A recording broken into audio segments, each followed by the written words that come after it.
what's up, guys, and welcome to episode 29 of Mr. Millennial's Revenge. I'm your host, Nick DeMaria. Thanks for tuning in.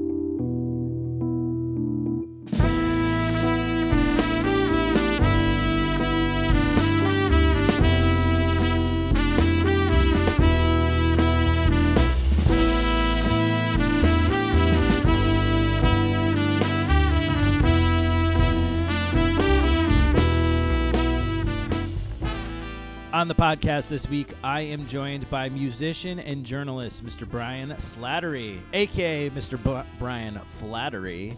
Oh, I'll get into that later. Anyway, we are in our second to last episode of the season. I can't believe I committed this this long to the show. No, we've got this episode and one more left in this first inaugural season of Mr. Millennial's Revenge. Basically, I got the school gig, and the end of the year is coming up, and even in this day and age, it's going to be kind of batty. So I thought, 30 episodes is a good run. Let's stop there, and then we'll pick it up in a couple months, Figure it works. Nice even number, 30 episodes. So, I am really happy to announce that on April 28th, the Black Rock Social House in Bridgeport, in the Black Rock neighborhood of Bridgeport, our Jazz Wednesdays begin April 28th. April 28th. I'm going to say it a million times.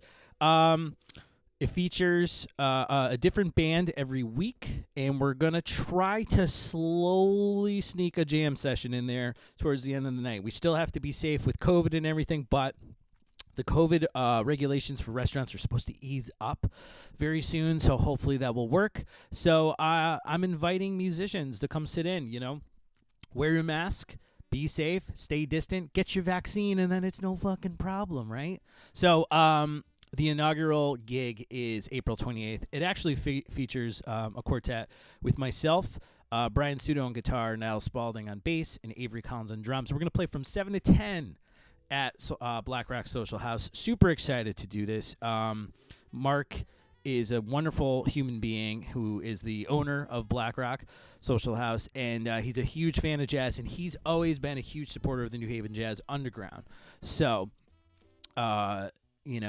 it's just awesome that we can continue this partnership, and it's absolutely amazing that he's able to open up such a great place in such shitty times. Yeah, I'm trying to keep the podcast positive today, but man, the weather outside is so shitty. So I'm like, forgive me if I get gloomy and doomy here. It's not meant to, I'm not red flagging my emotional state. It's just I think as I'm doing the monologue, and I've got this like zombie apocalypse scene outside my office window. It's just influencing the words I'm choosing. Anyway, last night, my band Indigo 7, we played the District Arts and Education concert series. So thank you to Scott Moore and the team at the District in New Haven. It was a lot of fun. I'm going to put that video up on my Facebook and my YouTube channel. Haven't updated that in fucking forever. So, check it out. It was really cool. It was basically our CD release, and we were able to play the new album, Indigo 7. So please check that out. Willy-nilly right now. I am just, I think I'm off format already, but it's fine. So what do we got coming up? Mind the Hang was great this past month. See previous episodes for more about that. We've got our Mind the Hang coming up next month in May. I will probably give the information for the next episode just because there won't be any podcasts when the Mind the Hang is presented in May. So stay tuned for that. What else we got going on? We got brunch at Black Rock Social House. We got a duo every Sunday from 11:30 to 2:30. And the Florian Jazz Brunch is still going strong. So if you've got your vaccine, you're feeling itching for some outdoor or leaving the house meal and entertainment, consider going to either Florian or Black Rock Social House for some brunch on Sundays. And speaking of, I don't have the official word yet. I don't have the official details, but 3 Sheets will be opening up this month. I'm hoping to get a date for that soon. I'm gonna put together a kind of like a meetup event, and I'm calling all Jazz Underground members and supporters to go support the home of the New Haven Jazz Underground, 3 Sheets in New Haven, Connecticut. Don't ask me for a gig. don't ask to host the 3 Sheets jam session if I don't see you there. Let's just put it that way. That place has been so good to us, and they need our support. And the least we could do is buy a burger and a beer and keep the lights on, the doors open, and all that good stuff. So seriously, keep an eye out. Follow us on Facebook, facebook.com/NHVJU. For all our events. Follow us on Instagram, NHV_Jazz Underground.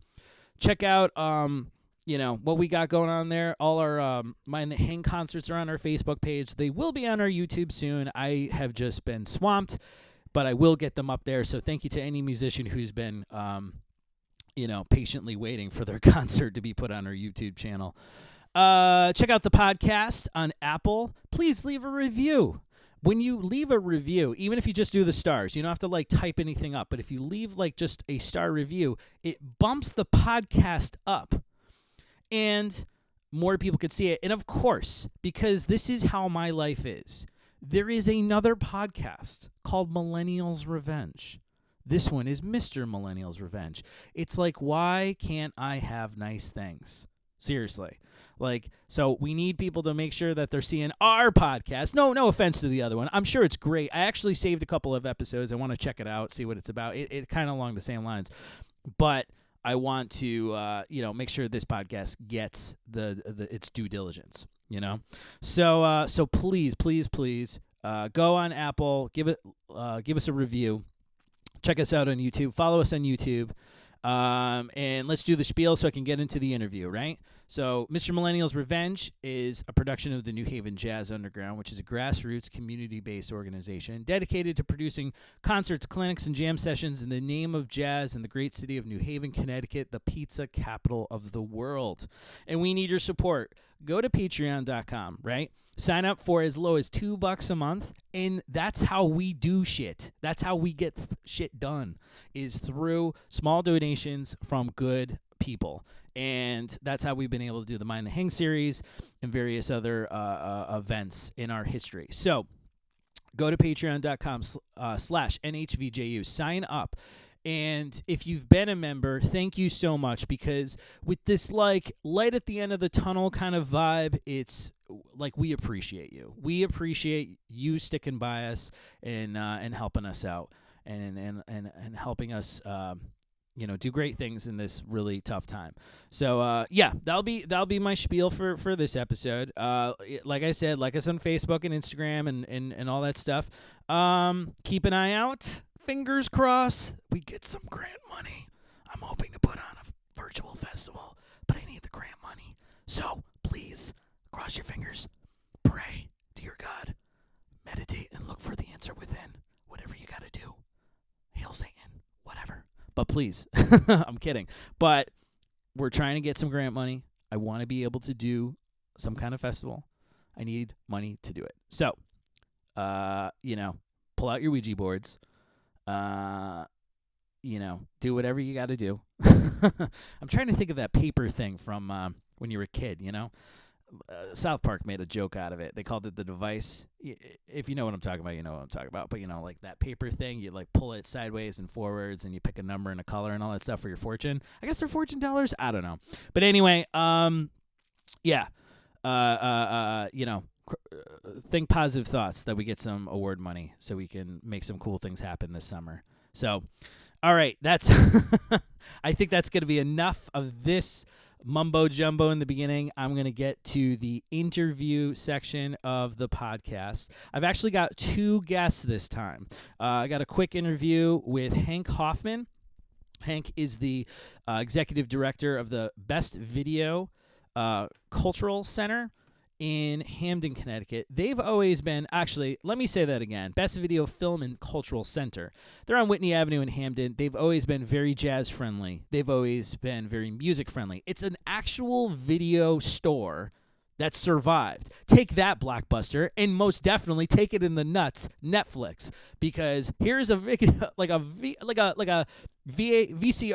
VHS, DVD rental store that still exists, and they have music. They have a full cafe.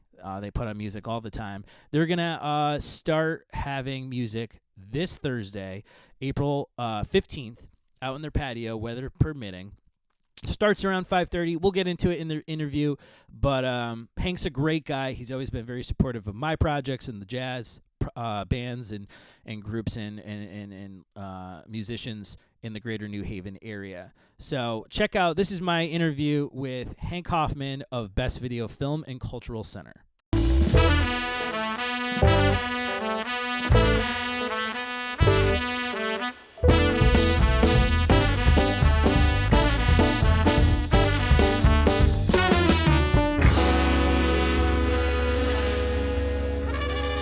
Joining me now is the executive director of the Best Video Film and Cultural Center, Mr. Hank Hoffman. How are you, sir?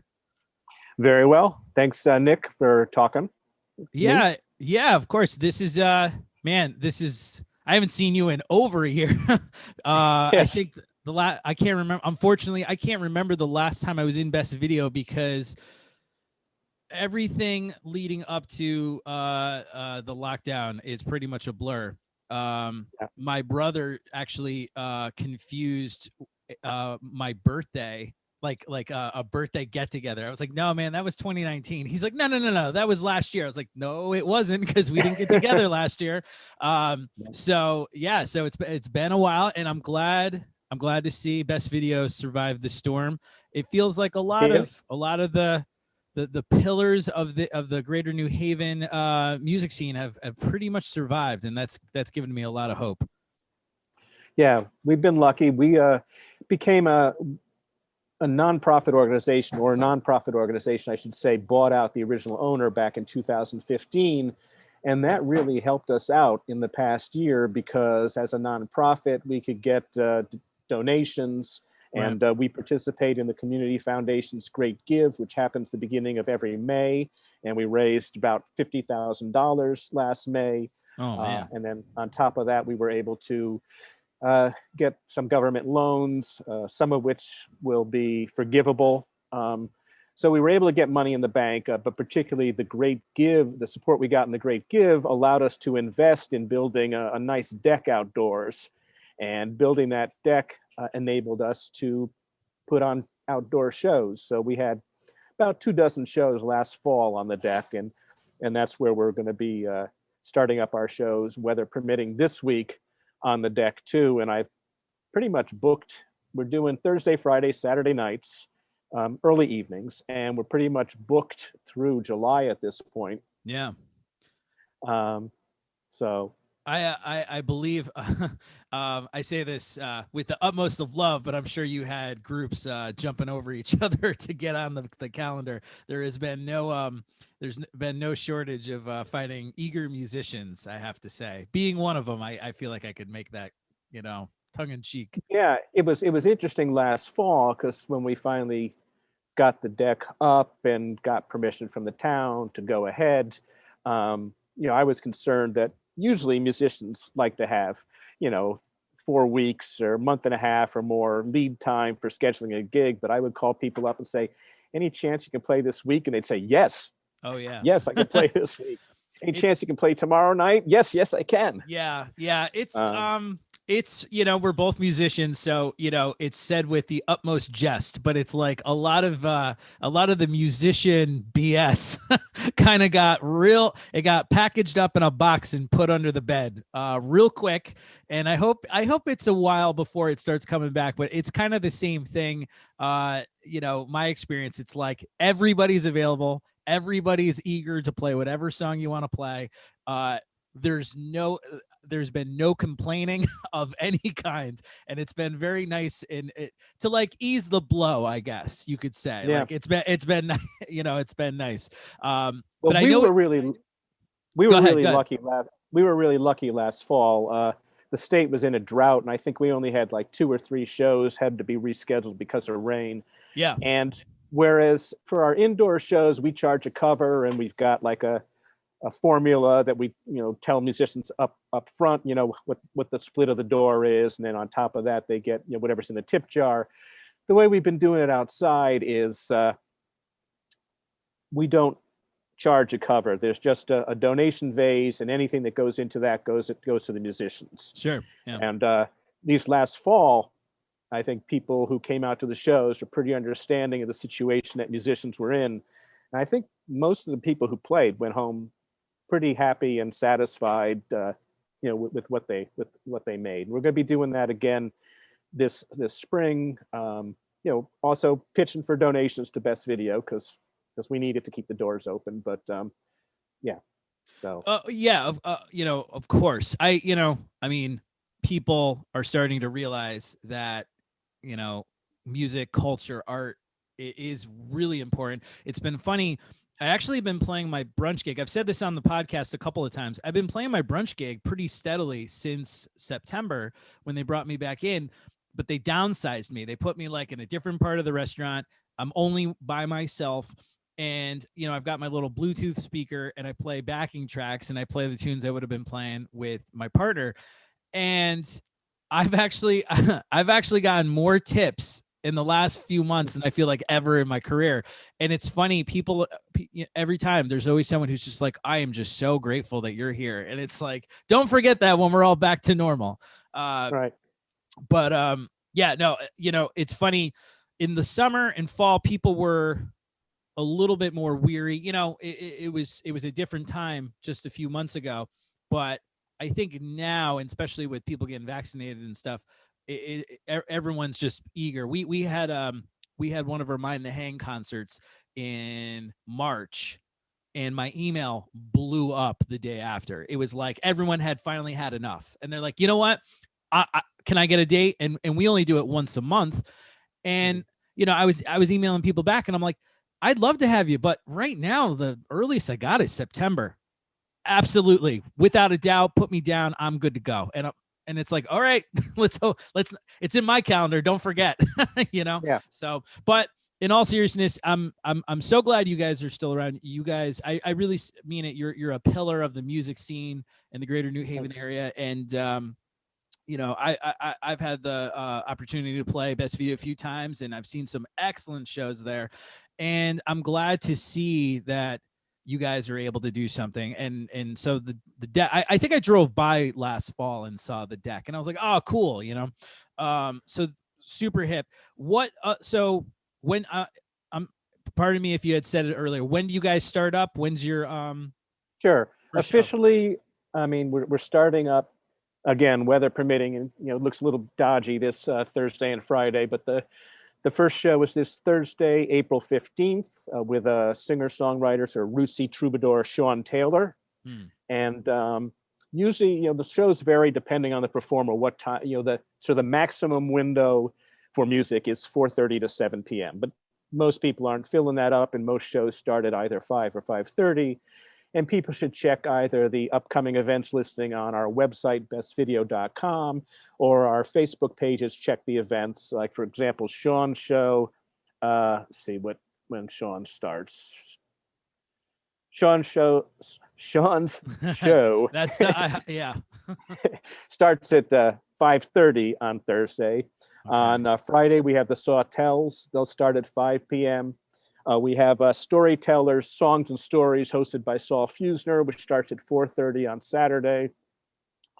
And, because we're outside and because our deck is flush to a residential house, it puts some limits on, what I've been booking. It's, it leans a lot heavier towards singer-songwriters, sure. Acoustic acts.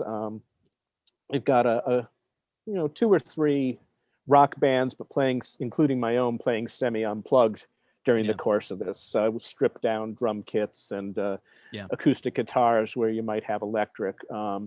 We have jazz, we have bluegrass. When we're inside, I'll go from, quiet music to loud, punk music. Yep. I'll go, a lot of experimental and free improvisation.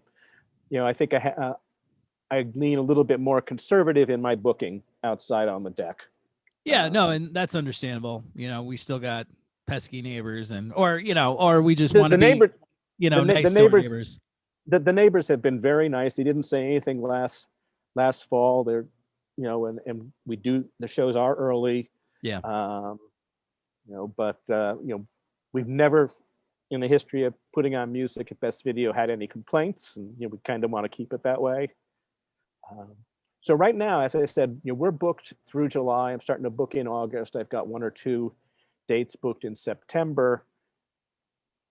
It's hard to know. I mean, hopefully at some point this year, we can bring those, some of those inside and start, Sure. Going back to inside booking, but there's no real way of knowing when that'll be. Yeah. Sort of, when public health officials start saying, and my personal policy on stuff has been to be err on the side of caution. Of course. We just this past weekend reopened to let people come in and browse who rent the videos from us. Because I wanted to make sure my staff was safe. Of course. And the public and our members.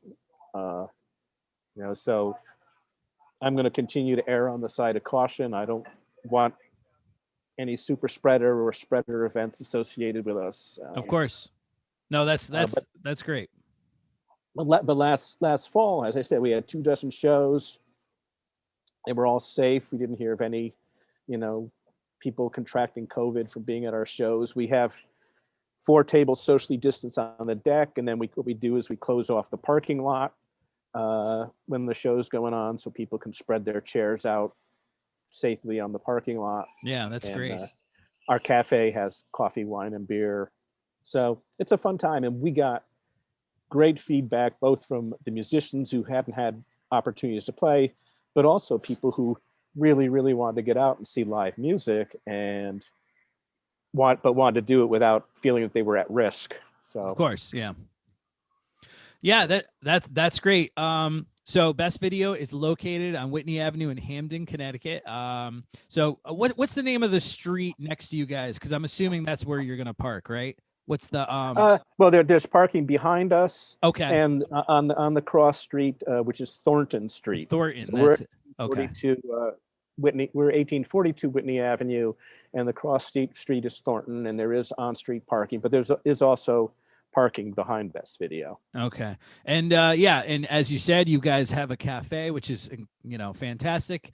And go rent DVDs from Best Video. I remember the first time I was there, my jaw dropped because I was just like, wow, I haven't seen one of these in 20 years.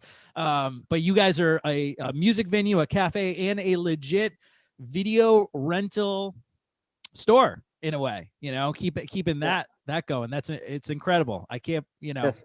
kudos.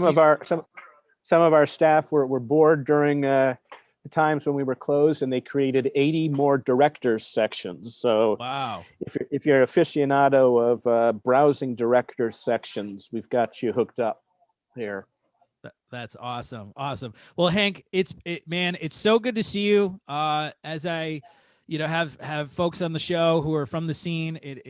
I've been saying the same thing. It is a pleasure to see your face, to hear your voice. And I look forward to catching a show. And I urge everybody who listens to the podcast to go check out a show and check you guys out on the web, Facebook, and best of luck, man. Thank you for what you're doing. Shoot me a message. About time you played here again. Yeah, it's been a while. Yeah. It's just one of those things, man. With a lot of the local places, I felt like when it was like August and it's been like, a few months and I can't go to these places. There was this feel, I don't want to call it a guilt. Maybe it's my Catholic guilt coming up, like the way, but I was like, man, I wish I went there more. I wish I went there more. I wish I ate dinner there more often. And it's like, you think about it, you're like, I was there all the time, but it was just like when it was gone, there was really this urgent feeling. So I'm definitely going to make I was telling Brian Slattery that I'm making it a huge effort, 2021 and beyond, to on my nights off, go visit friends and venues. Brian will be playing here with Dr. Catterball and also his son Leo on Thursday, April 22nd. Awesome. I will put next week. Yeah, man. It's 2020 was, I keep saying this too, longest and shortest year of my life. It's so weird, and things are just coming up, and everyone's excited, and it's fantastic. So let's all be safe. Let's all wear our masks, wash our hands, even get our vaccines, and then and our community is coming back, man. So with that, Hank, thanks so much, man. And thanks you, Nick. Yeah, I'll see you around. Okay, man. Good. Have a great day. You too. Bye.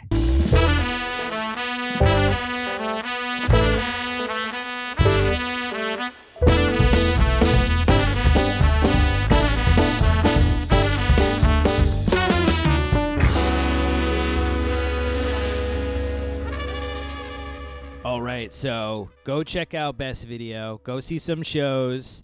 Let's make this happen, right?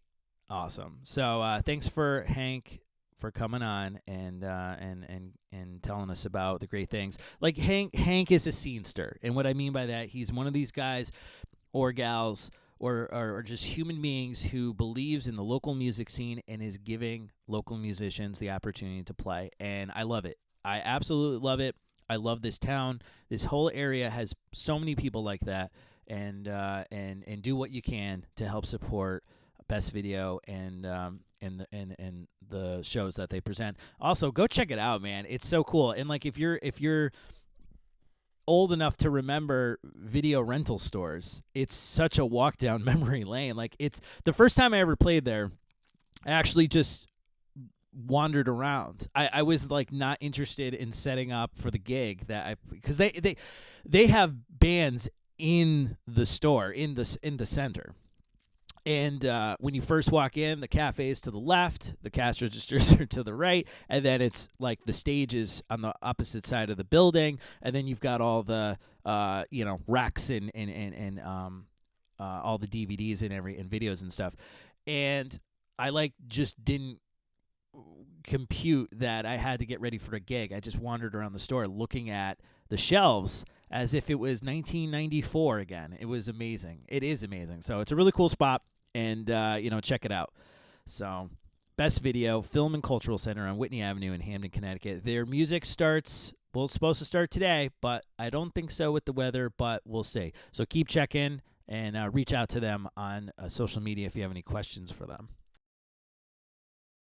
All right, let's get to my main interview. Brian Slattery is a musician, a jack-of-all-trades musician, because I've seen him play violin, banjo, guitar, trombone, and clarinet, I believe. I think I hit them all. He's also the arts editor for the New Haven Independent. He's a guy who loves music, a sweet guy. I love talking to him. Also a huge Simpsons fan. The interview, unfortunately, did not fully encompass everything I wanted to talk about because it went so long. So I got to rebook Brian for the next season so we can actually get to some of the things we were going to talk about, because we get derailed by obviously the good stuff, The Simpsons, playing music, all that stuff in general. He's in a few bands. We talk about them in the interview. If you don't know Brian, do yourself a favor, look him up on Facebook, look him up in the New Haven Independent. He's a great journalist. He's always him and Karen. If you remember Karen Ponzio, had her on like episode 4, way back. I think it was still the fall when I had her on the show. They're both like the arts reporters for the New Haven Independent, and they do such a great job covering all the great music that's going on in the city. So it was an absolute pleasure having Brian on the show, and it's always a blast talking to him about the projects I'm doing, because he genuinely is interested in hearing what you want to get out in the world. So it's a lot of fun. You're gonna see, and if you know who he is, you know exactly what I'm talking about. I'm kind of like, I'm kind of like stuttering over my own words, because it's like, who doesn't know Brian? He's a terrific guy. So anyway, let's get to my interview with arts editor of the New Haven Independent and musician Brian Slattery.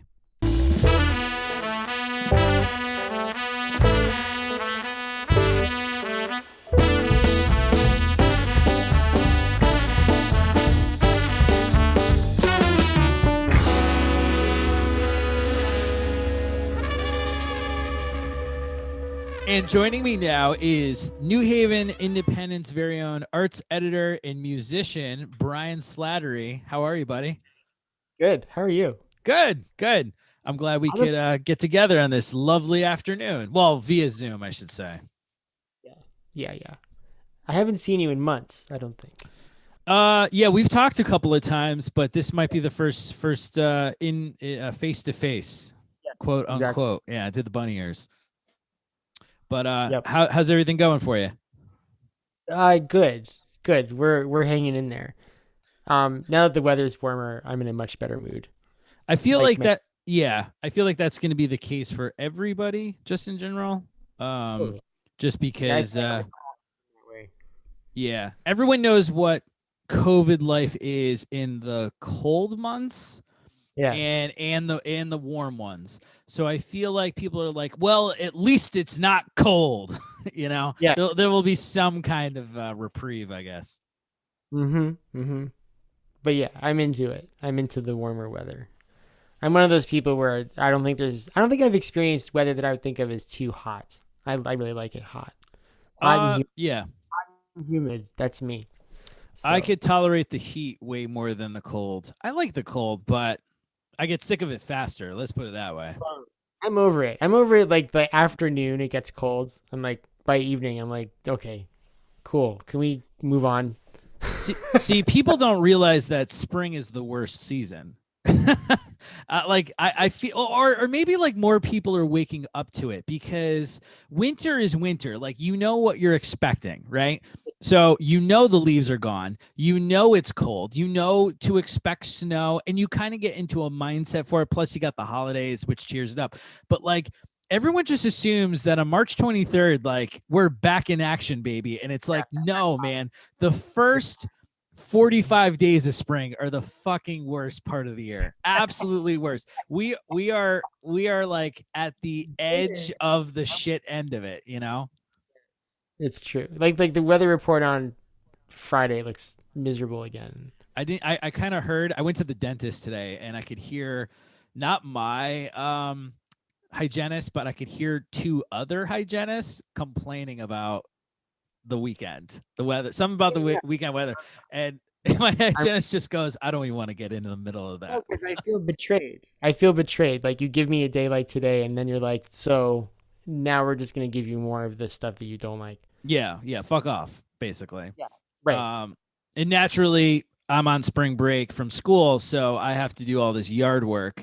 And I think I wasted all the good days not doing the stuff I have to do outside. So I'm taking down a fence in my backyard, and I have to 45 and so I already live near a salt marsh. The ground gets soggy to begin with. It's going to definitely be soggy when it's raining and it's slightly cold, and I'm on my hands and knees, like, sawing these fence posts to ground level because I'm not going to jackhammer them out of there.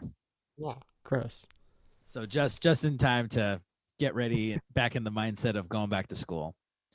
Yeah, and also, everyone forgets this part too. This is the longest stretch of school in the year. Like, it totally is. Yeah, right. March is brutal. I'm aware of I'm aware of that in a way that I like was when I was a child and then forgot about and now know about again because I watched my kid go through it, and I'm like, oh my god, it's forever. Yeah. The first half of the year is so fun. I was just saying to somebody, I can't remember who. I was like, the first half of the year, every month has a theme. You know what I mean? Like, you've got there's lots of little There's a lot of little breaks. Just a lot of events, a lot of international and national holidays, and stuff to look forward to. And then, like, once you get past Valentine's Day, man, the next reprieve is spring break, and I'm telling you, it's a long haul. And then when you get back from spring break, now I'm really bitching. When you get back from spring break, the next like reprieve is Memorial Day, and that feels like. So, like, when I think about this school year, I also have a lot of teacher friends. Sure. When I picture this school year from now until the end, I picture like people in like a stack race, except that they also have like cinder blocks chained to their backs. Like it's awkward and humiliating and difficult, and like that's It's and definitely nobody, it's nobody definitely wants to, you know. yeah, it's definitely a level of Mario Kart where but all the racers are holding on to their sanity, and right when you get into first place and you're like, no, I've got this, the fortitude's there, somebody in the back has got that blue shell of depression. It just launches it at you, and you get hit, with some real reality. And I mean, not that we want to talk about Mario Kart all the time, but like, what a game for like metaphors for life, right? Like, yeah, as soon as you're in first place, you know you're like, well, this is gonna last about 12 seconds. right, yeah. Yeah, Mario Kart is it's one of the few games that I'm really happy like has lived on. Uh even Great. though it was totally like anxiety inducing when I was a kid. Um Yeah. I'm glad that it's still there. But yeah, I've always kind of used it as my outlook on life. Oh my Totally. god. No, You know, there's like real life lessons with Mario Kart. sure. There really is. And then yeah, there's just I feel like I could devote a whole day to like mapping out what each weapon represents in life. Like the blue shell is obviously depression and anxiety. The red shell is probably just like a string of bad luck because it still finds you, The green shell is probably like, I don't That's just know. circumstance, like when you drive over a bag of nails or something. Yeah, or like you stub your toe. It could be anything from like stubbing your toe to like a car accident or something. And Yes. but yeah, like the bananas, like the bananas are just life's Like like capitalism. shit. Well, it's like Yeah. it's like all the things in your life you have to deal with anyway, because they're not really Right. effective, It's but they're important also. everywhere. Yes, and other people are throwing them at you. Yeah, and like by the third lap, there's so Ahead of many you, of them. right? And it's the people ahead of you that make the problems for you. That's the Yeah. So welcome to socialist talk here, the communist revolution. No. I totally agree. I think this is something I'm going to be thinking about all week long. Is like the metaphoric representations of the Mario Kart weapons and what they symbolize in real life. That's going to be fun. That's going to be really fun. I got to get like a whiteboard out for that. exactly flow You know, charts. funny enough, and then I'll stop harping on video games. Right before break, I was teaching my fifth graders. I found this YouTube page that's like a Guitar Hero, kind of set, channel of videos, but it's set to boomwhackers. Do you know what those are? Yes. Okay, so like for anyone who doesn't know what boomwhackers are, they're these like colored tubes. They're Roy G. Biv, and do re mi fa sol la ti do. Red is do, orange is re, so on and so forth. And they're great for teaching, like upper elementary level because they're old enough to follow along. It feels like they're playing a video game. It's very reminiscent of Guitar Hero, but the song they were working on right before spring break was the Tetris theme song, or one of them, because they're all like classical songs.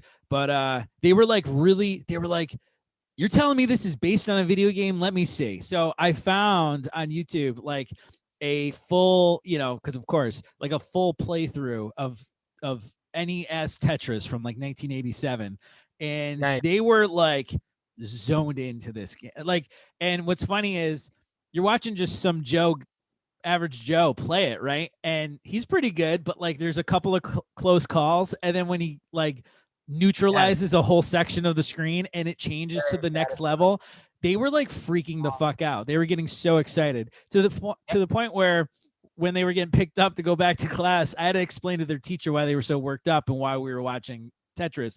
But like I had to like rip some of them out of the room. I was like, you have to go. Goodbye. I'll put the link in the class stream. Yeah.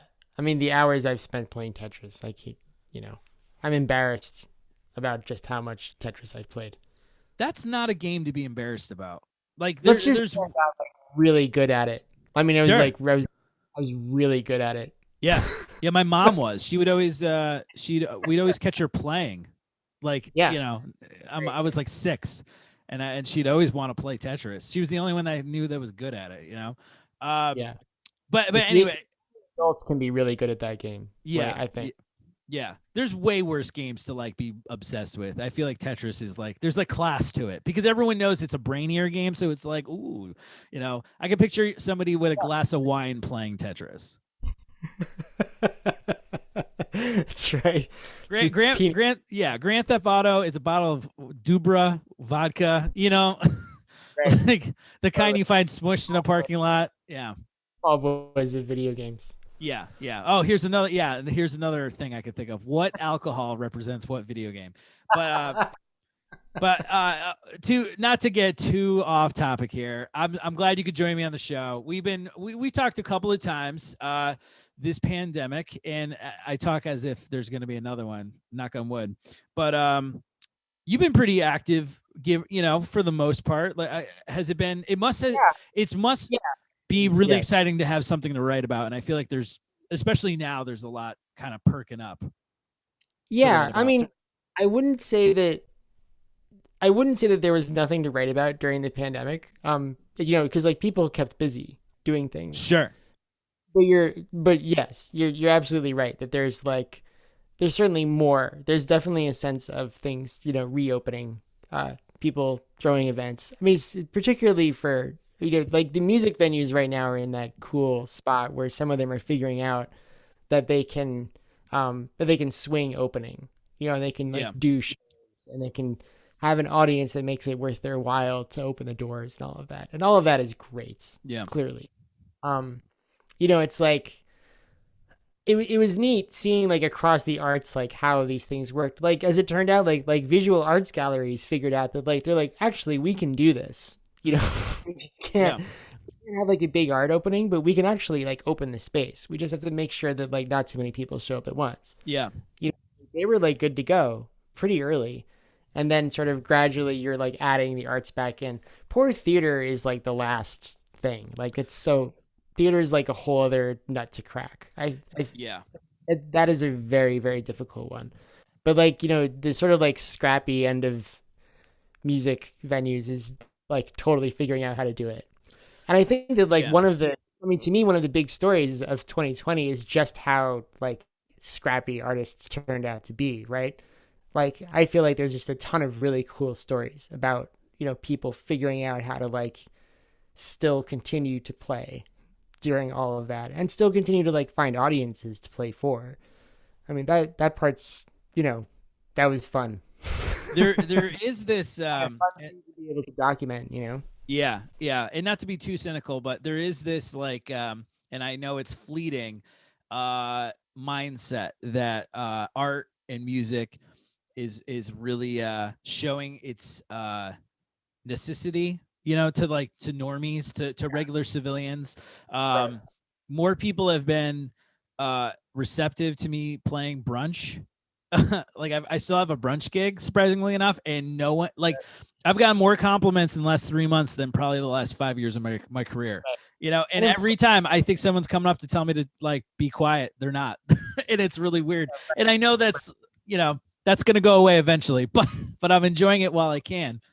No, I'd agree. And like the way that my cynicism shows up is that I sort of go like, the reason why we were so good at pivoting is because we're so used to working with nothing to begin with. Oh yeah.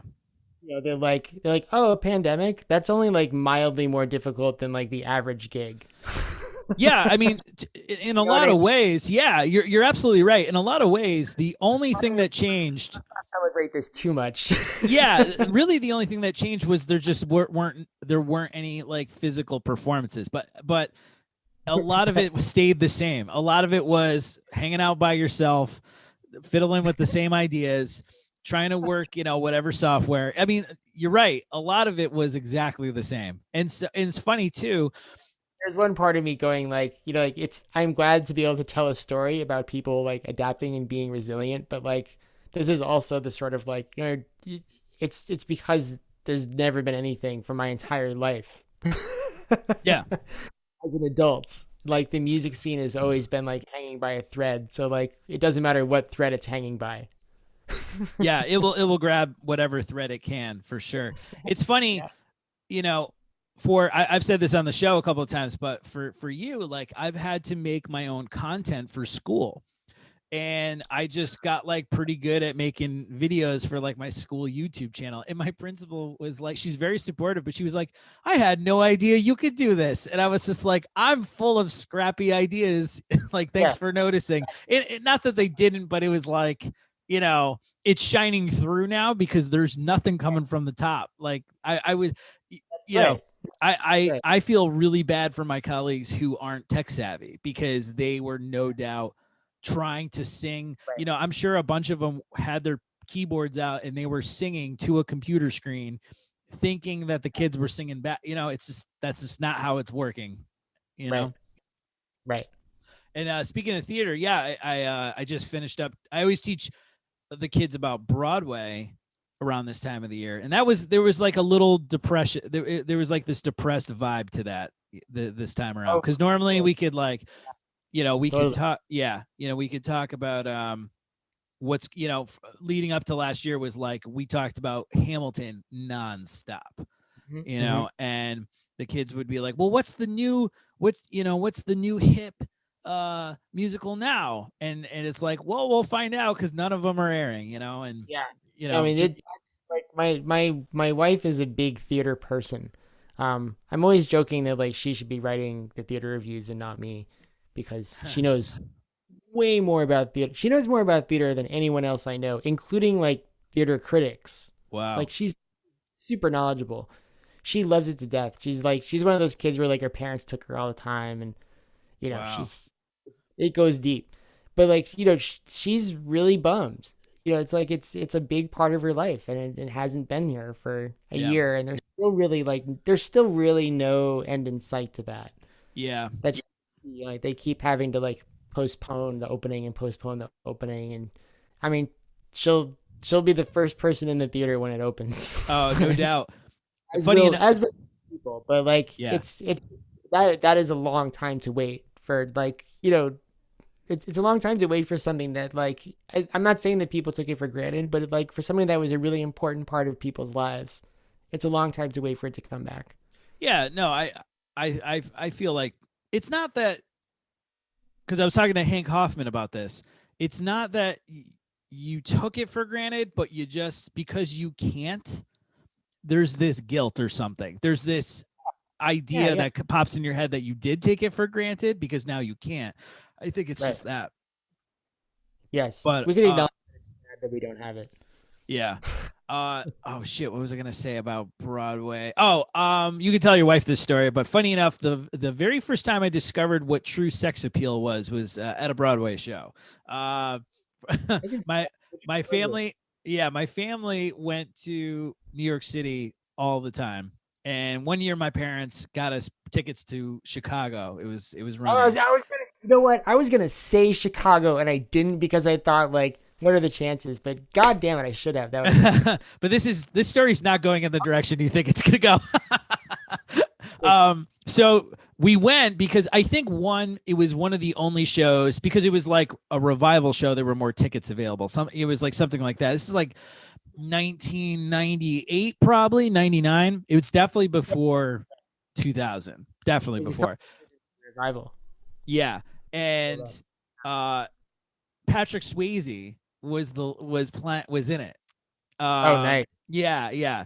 And this is like dating myself basically, but he played the character Bill. I don't know Chicago as well as some others, but I guess his character's name's Billy. He's the lawyer. He's like the male lead basically in it. And guy. Yeah. And he comes out, so he has like an entrance as all, you know, as characters do in Broadway shows. When he came out on stage, the whole theater went fucking crazy. And by that I meant all the ladies, and I'm sure some men. I'm sure, you know, but you just heard this. It was like a Beatles concert, you know. It was this wave of female high-pitched shrieking, and it went on forever. And I remember just like looking side to side and like, I'm like 13, 14 probably at this point, you know. It went on so long that Patrick Swayze broke character and like addressed everybody. He took his hands like I'm doing now, and he was like he mouthed thank you a couple of times, and they were Amazing. like throwing shit and stuff. It was crazy, and I was just like, Great. I knew who Patrick Swayze was, but like I knew him. I knew he was in like Dirty Dancing and Ghost, but like I don't watch those movies. I know him from Red Dawn. What else?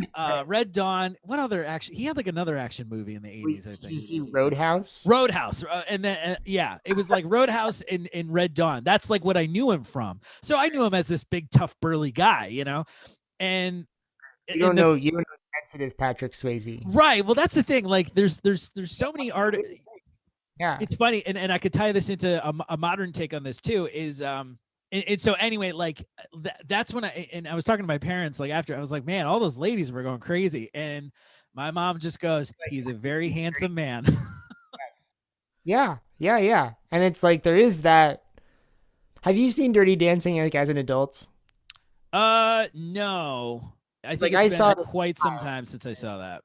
Yeah, like I saw it as a child, but like, I mean, it's not like I watched the whole thing either. It was more just one of those things because I realized that like this is sort of something that had lasted, beyond its initial release. Right. And even just watching certain scenes as an adult, you're just like, right, this movie was like really fun, and like the chemistry between the two main people is like really going.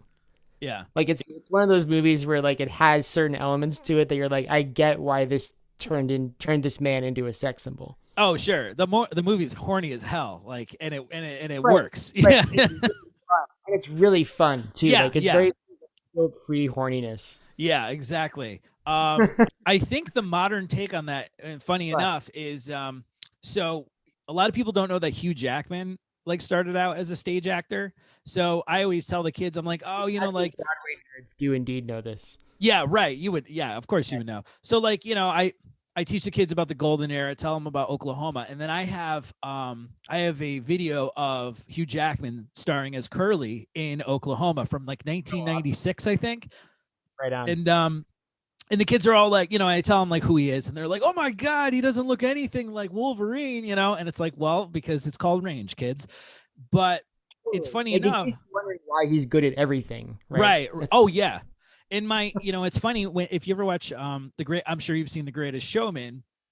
I think it was my sister-in-law. She was like, I always thought he was hunky, but like, man, he's like really hunky, after seeing The Greatest Showman. And I was like, yeah, you're seeing like softcore Hugh Jackman. He's not like, it's not the roided, not roided, but like the chiseled, gnarly claw, death driven Hugh Jackman. You're seeing like sensual dancing, singing Hugh Jackman. It's a different person. Physique of Hugh Jackman. Right.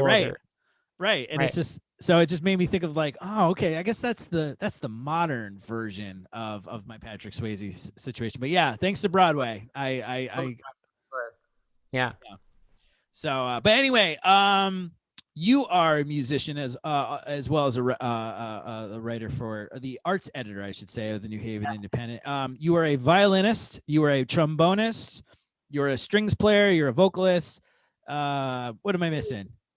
I'm not sure I'd go with vocalist. I've seen you sing. I mean, you know what I mean. Oh no, it's the like, jig is up.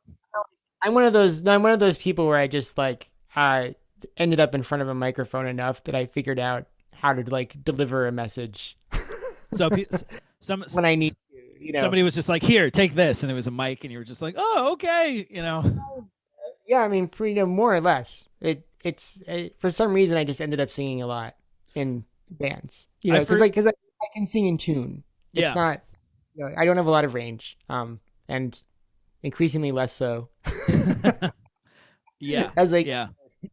But it's enough. It does the job especially for the kind of music that I play. It does. Yeah. Yeah. People are always like, wait, you're a music teacher, so you sing? And it's like, well, look, I know how to sing in tune. You don't want to hear me sing. There's tone and timbre, you don't, one does not lead to the other. Yes. The first time I had heard you perform was when Dr. Caterwall, one of your projects, did the music of The Simpsons. Oh my God. That is quite a while ago now that I'm realizing. Um, so you guys did this at Best Video, and I remember seeing it advertised like on Facebook, and I was like, I hit the going button, and I was like, and I mean it. And and I remember catching that show, man, and that was the first time I heard you play because I knew I went to college with Tepper. I knew Adam a little bit, and I knew Chris a little bit, and I didn't know Mike at all, and I didn't know you at all. Yeah, yeah. But I was like, oh, I gotta see this. And you guys, and I got there late. I can't remember why I didn't get there on time, but when I got there, you guys did the whole monorail bit, and I was just like, I wanted to just give you a standing ovation. I was just like, you did like the voiceover. Ah, so good. Like those gigs were like a result of like, so we've been playing together for like about a decade, which is nuts. And really early, like, so originally, like, the idea for the band was that we got together and we were going to be this like sort of dark and gloomy band that did nothing but like murder ballads. That was going to be our thing. Okay. And like, we started getting together and like, we realized just how much music we all enjoyed. And we became more like this thing of like, well, what can we play? Sure. Like, what can we just talk each other into playing? And we came up with this list of like different projects that we wanted to do. And we sort of realized we had this list of things that would be great for just these like one-off concerts that we never do again. And The Simpsons was like on that list for years. Yeah. Of just all music from The Simpsons. But it was like among those ideas was like, we should do like a night of all Astor Piazzolla. And we should do a night of all like Bernard Herrmann was another one. Like a lot of them were film composers, and like The Simpsons. Yeah, Bernard Herrmann, famously for doing the music of The Birds, right? Or Vertigo. He did a bunch of Alfred Hitchcock's movies. Yeah, yeah. And, he also did Taxi Driver. Oh, okay. And he did some stuff for The Twilight Zone. And he did The Day the Earth Stood Still. Oh, okay. I know his Alfred Hitchcock stuff for sure. Yeah, exactly. That's what most people know, obviously. And then, but there's also things that there's also like The Day the Earth Stood Still. Everybody knows that soundtrack, but they don't necessarily know that it's from that movie and that he did it. Yeah. But if I played it for you, you'd be like, oh yeah, that. Yeah, I'm always like, people, if anyone ever asks me like, name some of your favorite composers, and I am assuming it's classical when they say that, and I'll always throw in Alan Silvestri. And they're like, totally. And they're like, and I'm like, Back to the Future. And they're like, oh yeah, or I mean, he's done the Avengers. He's done so many different, so many different stuff. I think like film composing is like, I don't know that it's, I mean, I think it used to be, there was a period where it was just like the best job on the planet, right? Because like, if you were good at it, you could just range across styles and ensembles and ideas. Like Ennio Morricone was a really good one. Like that dude's range as a composer was just like insane. It's like he did both the music for like all of Clint Eastwood's spaghetti westerns and also for like Cinema Paradiso and The Mission. Like they don't sound anything like each other. Right. Talk again, range. You could talk about range. Incredible range. Yeah. And then like he did a couple of things that are basically like noise pieces, for like, because he did like he did a bunch of like horror movies before he did the westerns. And they're just like everything. It's amazing. Yeah. That's I'll never forget that John Barry did the music for Dances with Wolves because I incorrectly credited it to, I think, Ennio instead, or who else? Because it's a very Aaron Copland-y kind of soundtrack for anyone who hasn't seen that movie in forever. And I remember, it was like a school trivia thing or something. It was college, and somebody went Copland. I was like, nah, Copland was like dead by the time this movie came out, and I guess Morricone, but. I was wrong. It's John Barry, and John Barry is most famous for like the James Bond movies of the 60s and 70s, like Goldfinger and shit like that. Yeah. It's not like Dances with Wolves. Right. So again, nothing. Again, they don't sound anything similar. So Yeah, they always thought like, what a good gig that is. But Oh yes, yeah. that the name of the game with this band has been like, um, just like play as much as we could sort of get away with. It's weird also because these days, like the thing that we like playing, like when it comes down to it, is like we settled on this weird kind of, I mean, speaking of just jazz, we settled on this thing of like we like a lot of like the genres from other countries that are basically jazz, but with like whatever rhythms that come from those places. Sure. Like we have this whole set now of like cumbias, and we have a whole Oh, set nice. of like Ethiopian jazz stuff. But you know, it's the same format. You know, it's like someone wrote ahead, and then you have these rhythms, and then like you improvise a ton, and that's the deal. Right. And you, and you Yeah, play no, them for you know, that's like it's really easy to explain like what ska is to people. totally. Because you're It's like, just "Oh, you've heard reggae, right?" Well, try to picture what a reggae musician would sound like playing like American jazz. That's ska. And they're like, "Oh, okay." yeah, totally. Yeah. Yeah, that's Um the idea. yeah. But anyway, like that gig was so great. You guys should totally redo that gig. Like I would pay good money to see that again. So you say that, but like so like when we did the music for Twin Peaks, we had this like crazy audience for that. It's the biggest audience we've had for anything ever. Wow. And then someone was like, "You should do it again," and like nobody came the second time. Oh wow. Well, it's I been a think while. I don't know. I'm gonna try to convince you guys. I think there's something to it where it's just like this is really only happening once. Period. Yeah. Well, Like as a kid, show up and like the for some reason that formula works. You know, like people come because they know that like that's it. You know. yeah. As a kid, and you know, being a huge Simpsons fan, I had the CD "Songs in the Key of Springfield," which was like, it was like Which a was 20, yeah, it was like a 28 track CD of all these like sound bits and mostly songs from like probably seasons 1 through 6 at that time. It's yeah. got to be at least 6 because oh shit, it might even be 7 Canyon Arrow because is on there, I think, what's that? and that's Canyon Arrow is on there, and that's their genre. Canyon Arrow is not, but the Tito Puente, Oh, Senor right. Burns, that's on it. In that's Who Shot Mr. Burns Part 2, and I believe if that's season 6 season premiere or season 7's premiere. So we're talking like 95, 96, 97.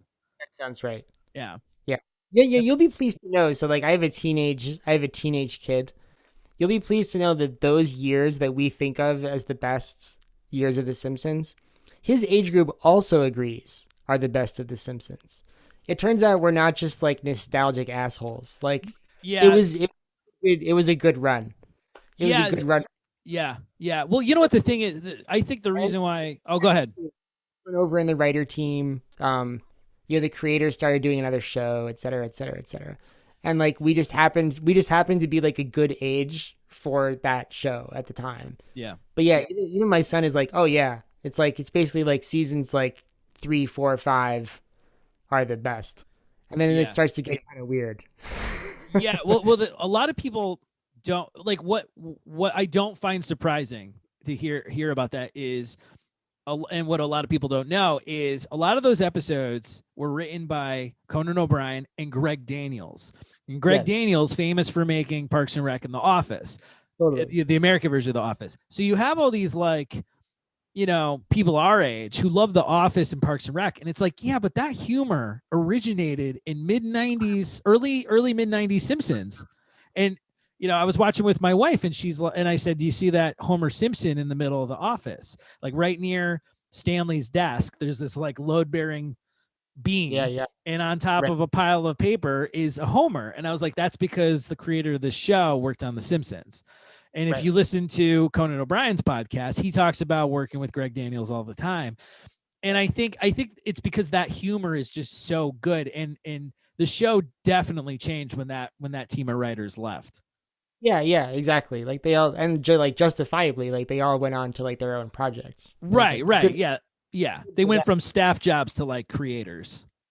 Yeah. Yeah, I don't blame them one bit. Yeah, not But at yeah, all. it was a good run. It was a good run. And it um like I have talked about with people how it's like for my particular age group, like The Simpsons is such a sort of like formative thing. Yeah. Like it really kind of like shaped our sensibility toward the world in some ways, right? Yeah. That's like like you're sort of skeptical of everything, but it's not but you're not like just like a you're not just like a jerk either. Like there's room for like actual affection for people, but there's also just this healthy dose of like sarcasm and skepticism that gets you Yeah. through your Well, and what's hilarious so much about it is like, you know, the show again, this same writing team, these were like these like Harvard nerds. So there's totally. all these jokes about literature and movies and current Right. events through like a, Ivy League school mentality, I suppose. Right. And you go back usually in the summertime. I'll go back and watch the show, and there's always like a joke that I all of a sudden get. It's like, oh, I've read that book now, so that's funny. And it's crazy too. I was really really trying to watch the seasons that turned me off to the show. So I currently around Christmas break started watching season 11, and it starts with the Mel Gibson episode. Yeah, I haven't even I didn't get that far. Yeah, right. And first off, it is a whole different era of American culture back then when Mel Gibson, back to like sexy dad kind of guys, action stars, right? Mel Gibson was up there, and everybody's mom thought he was great because he was playing, he was Martin Riggs in Lethal Weapon. So he had this gruff, like, yeah, he had this like gruff, like crazy action star. But then he was also doing movies, What Women Want in Signs, where he was playing these like father figures. And then there was like Conspiracy Theory and Ransom, and he was in all like a general consensus that he was like really a good actor. Right. And we were, and you watch so season 11 is like peak Mel Gibson, and you don't realize that it's something like in just 6 years he has this like anti-Semitic tirade, and like which totally changes everyone's view on him. And it's funny, I listened to this Simpsons podcast, and they were doing season 11, and they were talking about the same thing. They were like explaining Mel Gibson's fall from grace is like brutally hard because people are like, well, how could you have ever liked him? It's like, you don't understand. It was different 20 years ago. But it really was, though. I mean, it like that's such an important thing that like it. So just a little while ago, as I was on a podcast with someone, with these two people in their 20s, because they wanted to do a thing about third wave ska, which they knew nothing about. Why wasn't I invited? True. I actually thought of you while I was on it. Because like when I was in high school, like that's what I was in a band that did it, and so like I did third wave ska. What band were you in? I was in a local band in upstate New York, so we opened for like a band that came through town. Wow, it was super. Yeah, being a regional, it's so funny. Just like in the 20s with the territory bands, the big bands that only, a territory band was a like a 15-piece big band that only gigs in the greater Midwest. They'd hit up Kansas City, Chicago, and Des Moines, and all the towns in between. That was a territory band. And then a lot of ska bands were territory bands. And so when the big bands like the Bosstones, Real Big Fish, when they came through New Haven, that was they'd get whatever was cool in New Haven at the time. They'd get the band that opened for them. Yeah. That was us. It was, as you can imagine, it was a ton of fun. But one of the things that dropped out of my mouth at one point was like, look, like the 1990s were like a lot more like the 1950s than anybody was willing to admit. Like, oh yeah. Like the amount of social change between the end of the civil rights movement and the 1990s was like maybe like an inch and a half. Yeah. Oh yeah. Yeah. Like nothing had changed. And I go like, you really have to appreciate like this moment that we're going through is like people like me have been waiting about 40 years for this to happen. Yeah. It's interesting talking to like my older students, and I'm like, oh yeah, the Black Lives Matter movement, like, oh man, that was 30 years in the making. In more so, I'm just talking about in my life. Like in my life, it's 30 Right. years in the I feel making. like I've been having those conversations with people for decades, but we knew that if we tried to have them in public, people would either tell us to like that we're being too sensitive, or just tell us to shut up, or whatever. And Yeah. like all of a sudden, like we're really having these conversations now. Yeah. But We're like having a lot of conversations. it's amazing. It is amazing. But like man, the 1990s, like that was not happening. Yeah. It's funny, I'll you, see it. I mean, like I yeah. felt like I saw it, but if I brought it up to somebody, they'd be like, "Shut up," Yeah. it was ridiculous. It was, I mean, yeah. Yeah. looking back, like, why didn't we talk about this? It was stupid. We all knew, It's funny, the 90s at the time felt very modern and forward thinking. Now, I mean, hindsight's 2020, but it's like, it's funny. I'll, like again with the kids, like I'll bring up Michael Jackson, for instance, and there's always a couple of kids now, because he's been gone for so long. He's kind of like, all right, we're not going to talk about the bad stuff. We're just going to remember the music. And it's like, okay, I could live with that. And that's basically my mentality of how I'm handling that kind of stuff. And there's like always one kid who's just like, like we don't listen to him in my house because my mom says he like molested kids. And it's like, how can you like him? He was a child molester. And it was like, you didn't know that in the 80s and in the 90s. In the 80s, I did not know that. Yeah, right. I really just did not know. Right. None of us knew. And then when all that stuff came out, it was one of those things where it was like, you just couldn't believe it, but then things got worse. So you were like, please go away and don't hurt anybody else. It was there was outrage, but like you couldn't attack the guy on the internet because you didn't have it. So it's like you just wanted him to go away, and that's what happened basically. That's a good explanation for it. Yeah. I mean, there's also the issue that it's like, I mean, if you think back, I mean, you feel like, so, fast forward like 100 years from now, if people are still listening to Michael Jackson's music, you feel like the thing is going to be like, here was this like horrendously flawed human being who made a bunch of music that billions of people loved. Yeah. And you're like, the terrible pun is he touched billions, but it's kind of like, what do you do with that? It's like, the music is like undeniably good, and a lot of people love it. And he fooled Quincy Jones. Like, you know what I mean? Like, there's a point where you go, well, what do you want from me? I didn't know about it. I was 10. You know what I mean?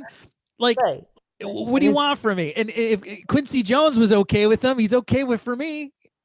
Yeah, right. And there's so many examples of that, right? You think about how it's like, even like at Michael Jackson's funeral, like Stevie Wonder plays at his funeral. Like Stevie Wonder, this person that we all look to is like, this paragon of a human being, is like, I'm playing at Michael Jackson's funeral. And you're like, okay, if Stevie Wonder is going to play at his funeral, like, who am I to sit there and be like, I think we should think about this, Stevie. Like, I'm not going to tell him what to do. Right. Well, it's like, that's why at Gardner's conversation, it's like, I hate cancel culture shit. I love the idea of consequence culture. That's cool. That's like what it should be. But we should also be able to talk about things. Like, the older I get, the more I realize how haphazard it is to say that my favorite musician is Miles Davis. He didn't quite live to be a great person, and his autobiography came out 30 years ago where he's admitting like beating his wife. Not a good person. It's like he was very upfront about all of that. Yeah, and it's like, look, if nothing, it's like the only people who know are the people who know, and then they know why, it's like, yeah, I separate him from the horn and the music and the legacy and stuff. Like, I could talk about the fact that he seemed like a huge asshole. Like, let's talk about it. Right. But back to the Simpsons thing real quick, because we're on a good roll here.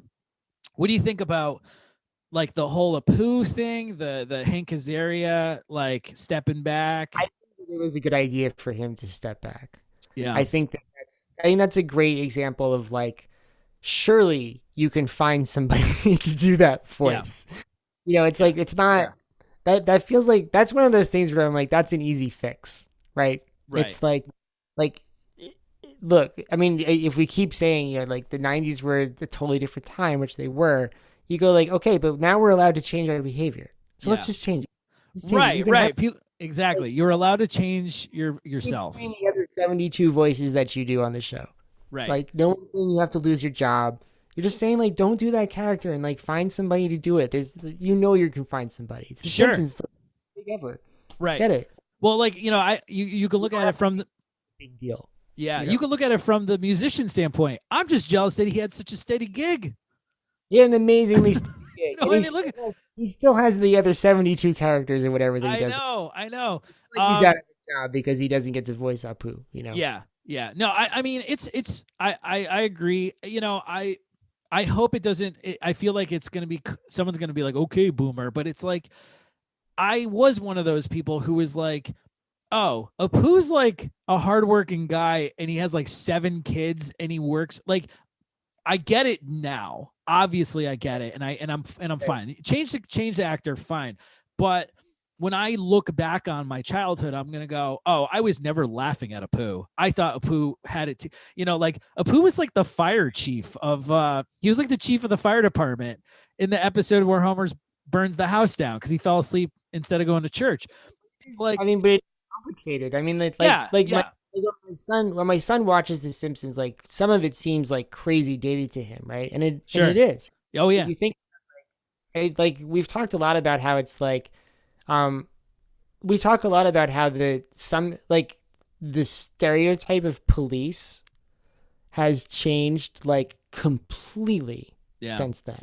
Right? Like Chief Wiggum was like the stereotype of police. Yeah. Right. That he's like incompetent and donut eating and like the whole 9 yards. Right. Yeah. Yeah. Like, that was what people thought the police were up to, or that was what white people thought the police were up to. Right. Right. And you go like nobody has that vision of the police now. Right. Right. We wish they were like that. That's the thing. Like like they're all like crooked, but they're not really hurting. They're all crooked in the sense that they're like robbing from Fat Tony and gambling. Competent. They're like corrupt, but they're not like hurting anybody exactly. Right. Like, well, it turns out that was just the thing we all wanted to believe about the police. Exactly. Funny enough, I saw recently there was the first flashback episode in quite some time. I guess they were retelling how Homer met Marge, and it's so sad because we know Homer Marge as like quintessential baby boomers. So so I love any flashback of Homer and Marge in high school is some of my favorite Simpsons. And it's always in the 60s, right? It's my parents' age, all that stuff. This episode, it's like 1985. They had to like retcon it. They had to like change it because Homer's supposed to be 38. Right. I'm the age Homer is supposed to be on The Simpsons. And it's just fucking nuts. Amazing. Right. Yeah. Like Bart, I think somebody once figured it out. It was like, oh yeah, Bart was born in 1981 and Lisa in 83 or something like that. Right. And it's like they had to push that up 30 years to keep them the same age. It was just so unsettling. That's super weird. I mean, one of my favorite characters is Abe Simpson, and the fact that he's like this grizzled World War II veteran, like your typical dad of the 60s, like doesn't exist anymore because that man is now dead or 98 years old. Absolutely. He cannot be. Yeah. So, all right. So I could talk about The Simpsons all the time. I gotta keep us moving. But, the name of we're doing another Deep Cuts episode here on the podcast, and I made a playlist for you because I wanted to talk to you about jazz violin, and cool. And so naturally I found all the weirdest shit I could find.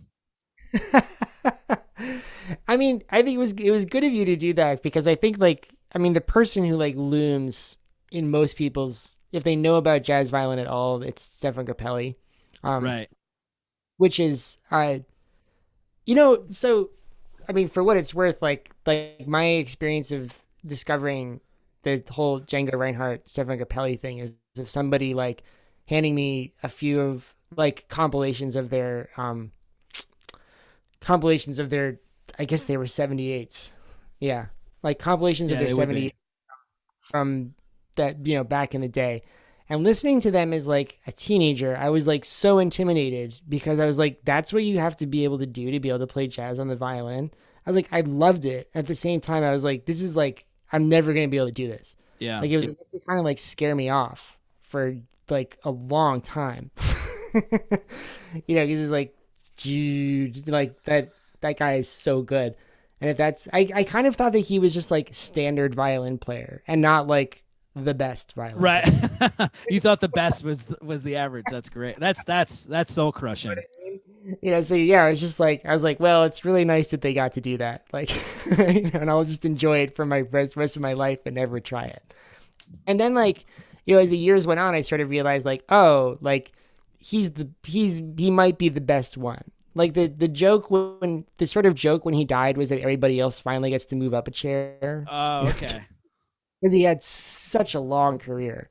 Um, so yeah, like between him and Joe Venuti, who is his contemporary and here in the United States, who had a like similar, but sort of like more like, I mean, we can like get into the nerdiness of like how they were different, but they were more similar than different.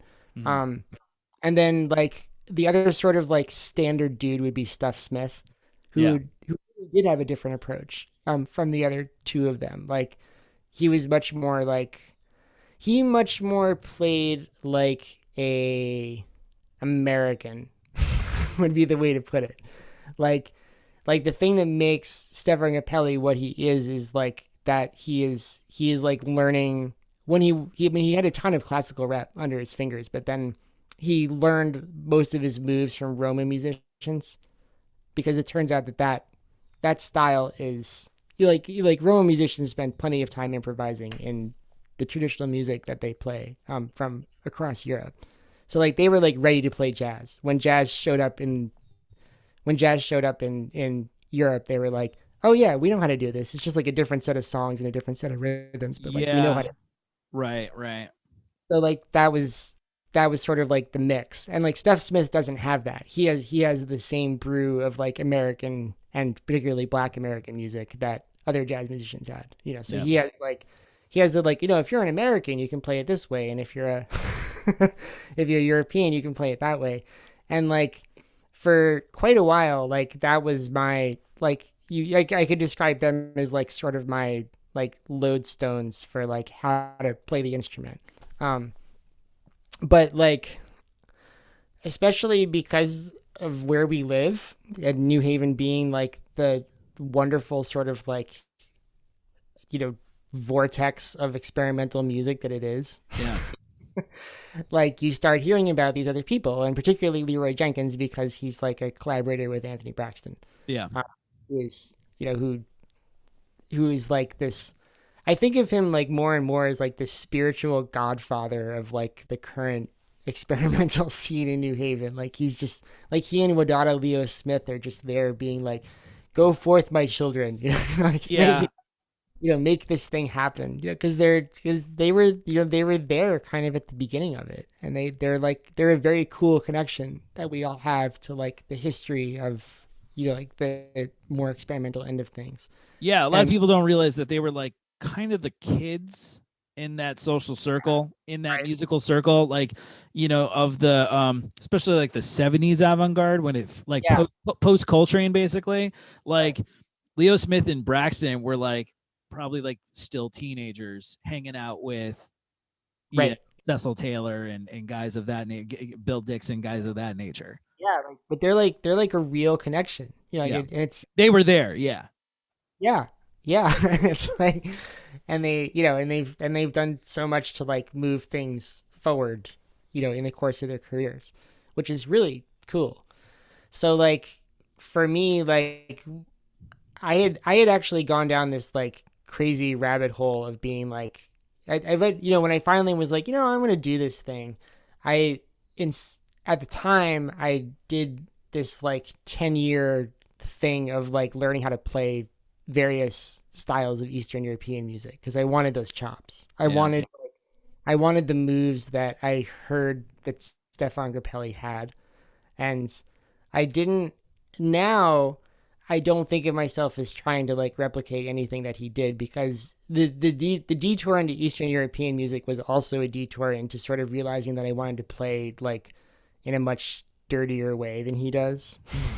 Like he Okay. has like there's I really like I love Stefan Grappelli to death. Like God knows. But like I also particularly like a whole bunch of these like really savage sounding people from Eastern Europe that I'm just like, can I be like somewhere in the middle here where Sure. Yeah. there's like a bit of like the sweetness that Stefan Grappelli has, and there's like a little bit of this like weird, eerie, raw edge that these guys have. Yeah. And like that's been like that was the row I was hoeing for quite a while. Yeah. Um, but like especially like when I got to the point where, so the reason that jazz violin is not a thing, the reason that it's not like a standard part of like you're given traditional jazz band is like pretty easy, which is that it's just not loud enough. Okay. It just isn't. And like it's the volume is the reason that like it fell out of favor in the United States, and volume is the reason that it fell out of favor in Eastern Europe, and even in Eastern European music. Like it like playing the if you're like a Roma musician now, like your chances of playing the violin are like quite small, because you're much more likely to be playing a horn. It's like, and if you want to be playing like that kind of thing that the violin does, you're probably playing a clarinet, Yeah. which is at least like loud enough to do the thing. Yeah. Clarinet is like the violin of the band. 100%. Yeah. 100%. Like to the point where you can sort of like trace the like in like various forms of Eastern European music, you can sort of like trace the point where it flips over from strings to horns. Oh, okay. It does. And it does that in the United States too. It's just like the band gets louder, and like the quieter instruments like can't do it. They just can't. Yeah. It's kind of funny, like, because you think of the 30s, right? You've got Yeah, Artie Shaw.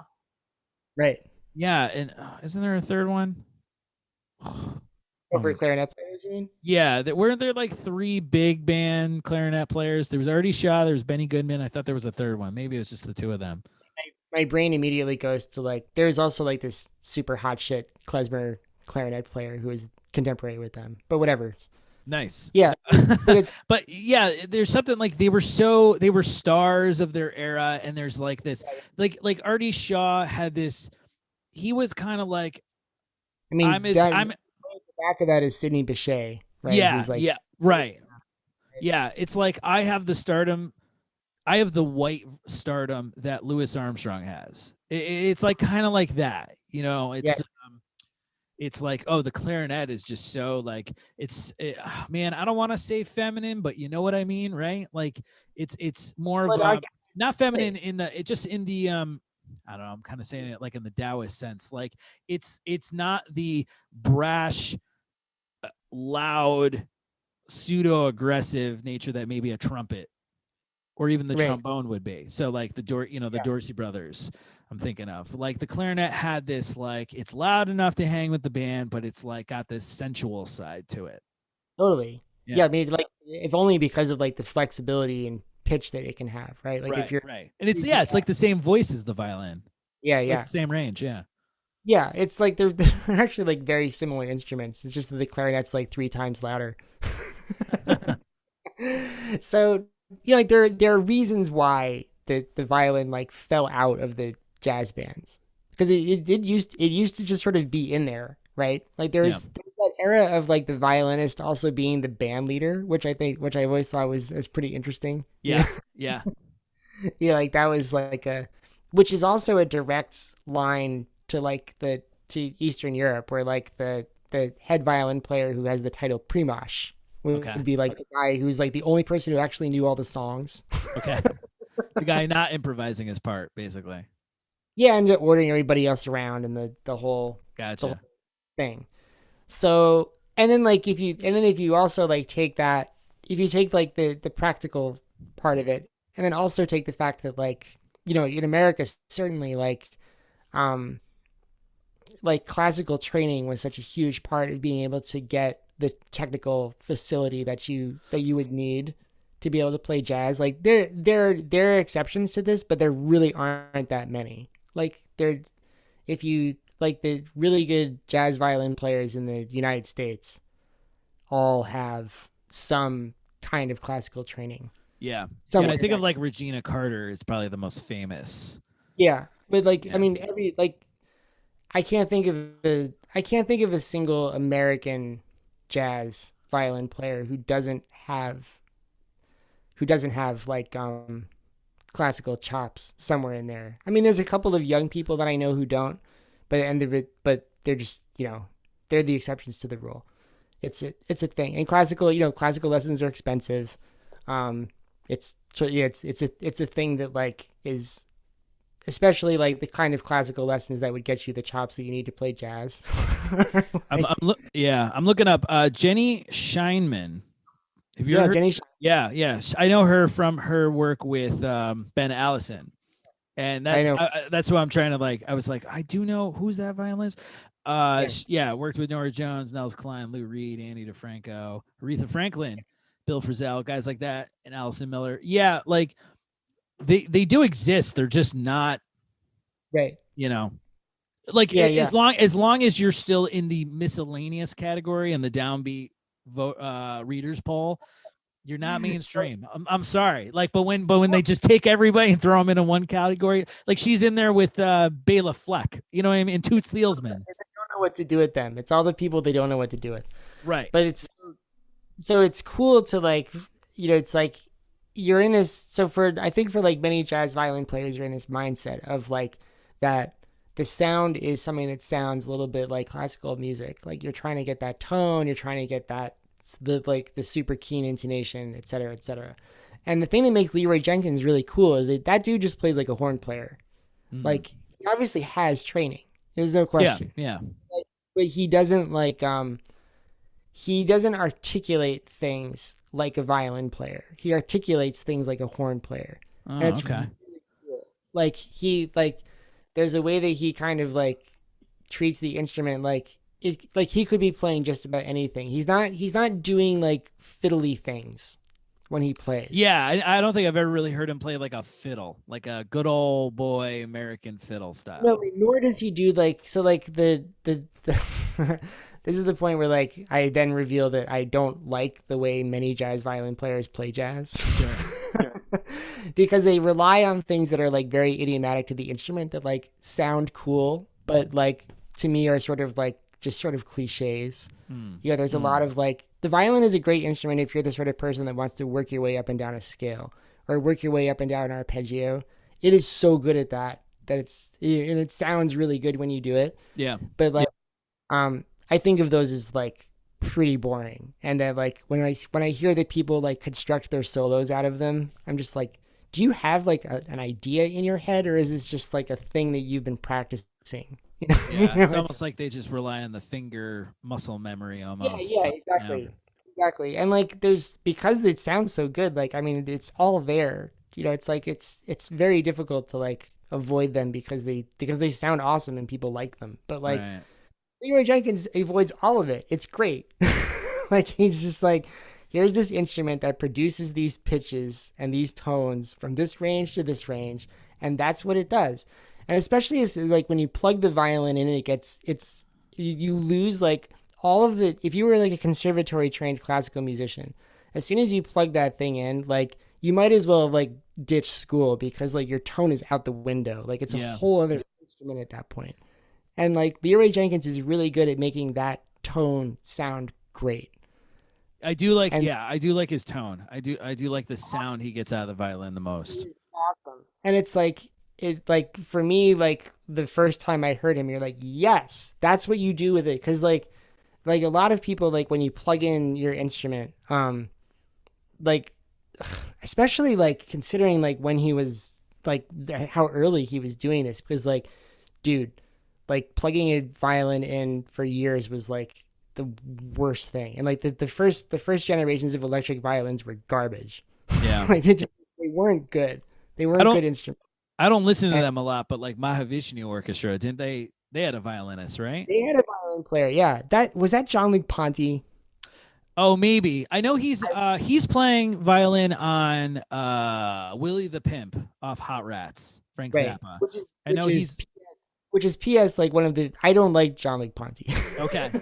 Okay. Like he's one of those ones where I'm like, like except like he sounds great every once in a while, but most of the time just like you play so many notes. Oh. Fair enough.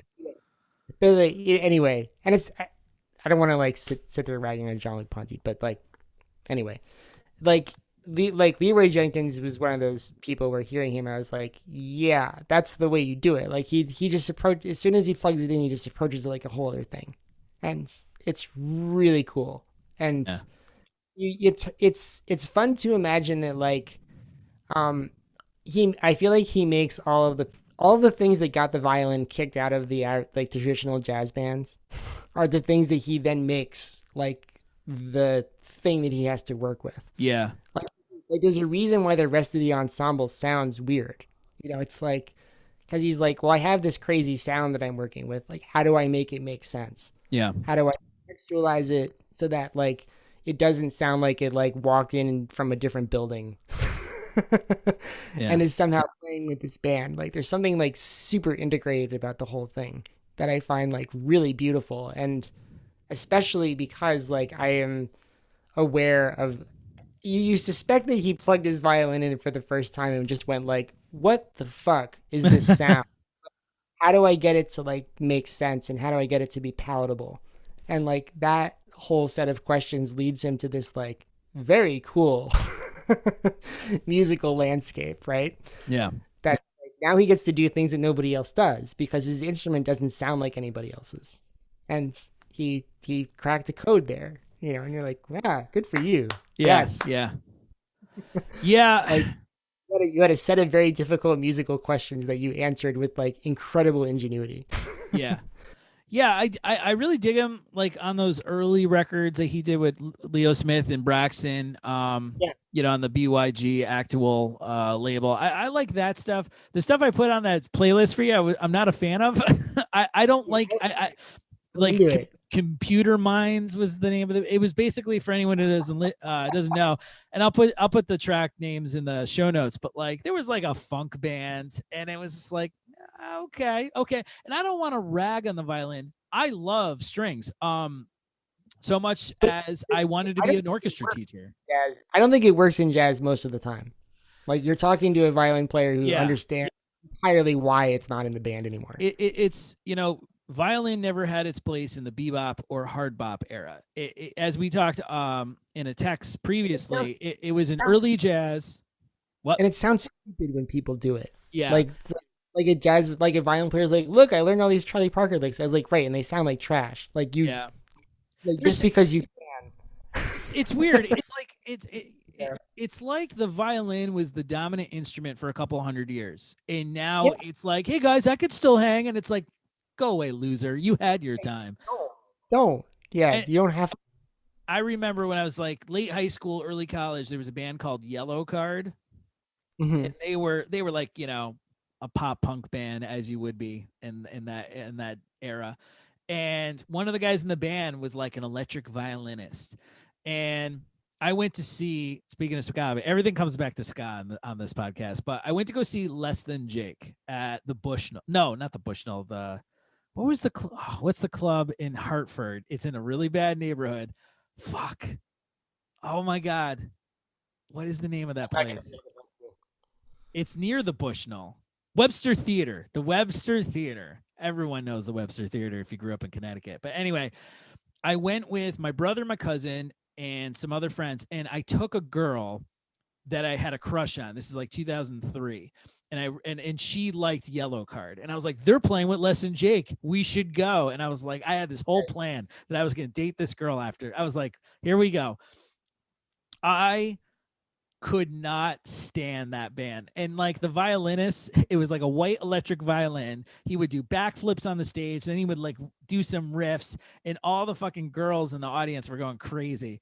including this girl that I brought who kept her arm up in the air the whole set. And I remember thinking that was the weirdest part of the evening. I was like, how did you do that? Needless to say, I don't really think I saw her after that, but Less Than Jake killed it as usual. It was the Anthem tour for anyone who knows their Less Than Jake music. Yeah, so I've always had a chip on my shoulder when it comes to violin outside of classical music. I've always just been like, oh, violin, huh? Impress me, because there's only so many examples where I think it's going to work.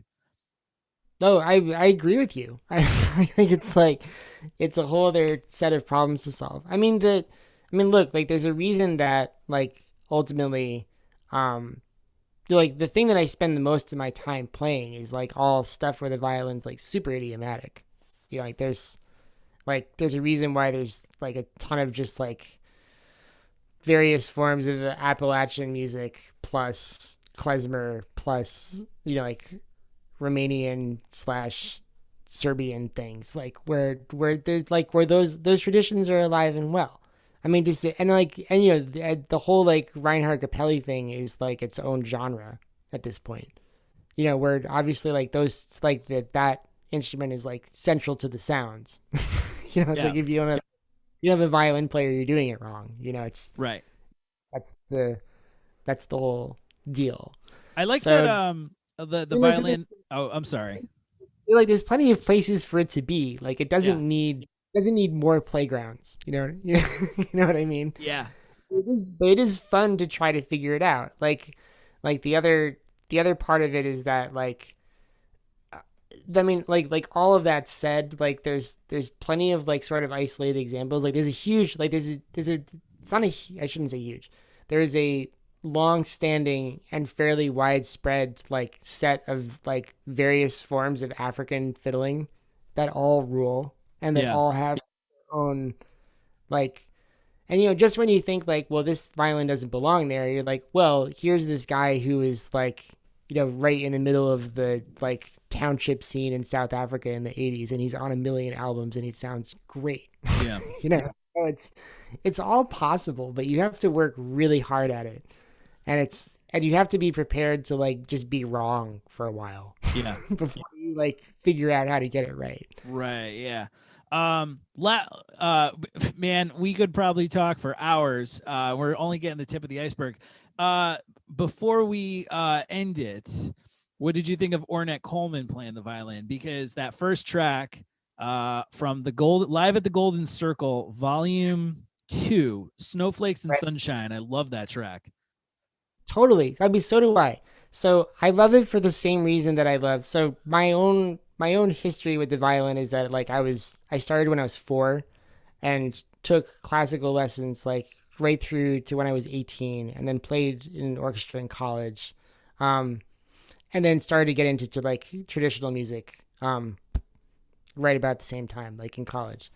And to this day, so when I started to get heavy into traditional music was also the point where I had to figure out how to ditch a whole bunch of my classical training. Like you sound classical is not a compliment. All right, noted. Yeah. It's like it's basically it's like what they're really saying is like you sound like you don't know what you're doing. Yeah. And there's a certain tone that people who have never taken a lesson can get on the instrument that I can't get. No matter how hard I try, right? And I love that sound. I love it. Like people who are self-taught violin players have their own tone. Like they don't sound like anybody else. And it's really cool, and I wish I could do it, and I can't, And like Ornette Coleman totally has that. Like he doesn't know what he's doing, but he's a fabulous musician. Right, right. And it's like, lack of knowledge of the instrument plus talent as a musician equals like amazing vision as a musician. It's like he doesn't need to be like good at the instrument. Like he knows what he wants. He sees it as like a sound creation device. Yeah, that's how he's playing it. And he makes this amazing sound with it that like, like I could try to make that sound for a year and I would still sound like it would sound studied. It would be like, oh, what pitches you're playing when you're doing that. And like, it's ruining it because you know where you are on the instrument, and he didn't know where he was. And that's what makes it sound great. Like Yeah. it's like it's really expressive. And like I was listening to it going like, hell yes. I love when people do that. I love it. Yeah, his trumpet playing is very similar in the same respect. I think he just kind of knew how to make a sound and he knew how to wiggle his fingers, and that was it. And I like it. I mean, I remember when I first learned who Ornette Coleman was, Right. I remember my teacher was like, "Oh, he didn't respect the instruments he played, so, fuck this shit." And I was That's like, "Well, now I that's want to listen to it." fair.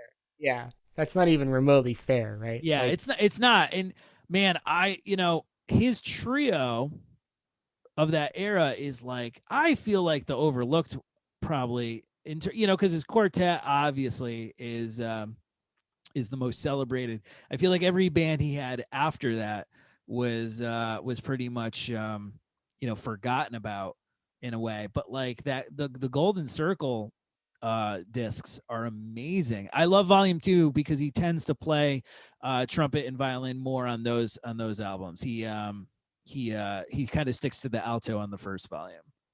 and how cool is it that you can like I think it's I'm a fan of bands that like figure out how to have a varied sound like that. Where it's Sure. like Yeah, there's only 3 of them. yeah, and you go like, well, if I can play three different instruments, like, and all I have to do is like give myself time to like pick one up and Yeah. put it down and pick another one up. I'm just like, hell yeah, like it's great. It's It's pretty great. hip that like he just decides to volume 2 starts with the violin. It's not like, okay, I'm gonna play it safe. I'm gonna do some sax. I'm gonna Right, let everyone know that I know what I'm doing, then change to the other instrument. He's like, no, man, here's some right. violin. Then he goes to the trumpet, and it's just like, I know. what? And it's like I know that's true. As a move of just like, hey, I'm Ornette fucking Coleman. That's what it is. It's I'm Ornette fucking Coleman. Episode title. Here I come with my violin, and you've spent a lot of money to see this. Yeah, yeah. Joke's on you.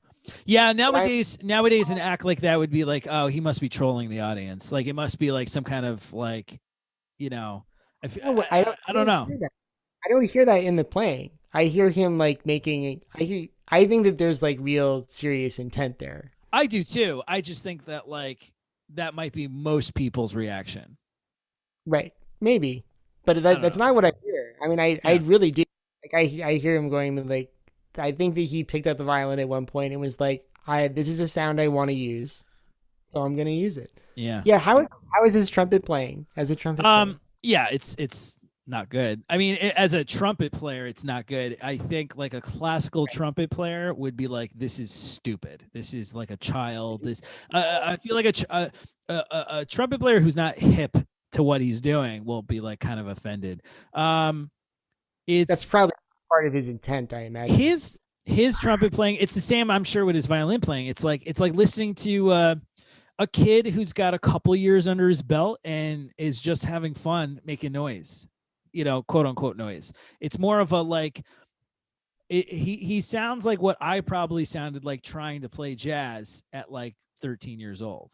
Oh, see, I wouldn't describe the violin playing that way exactly.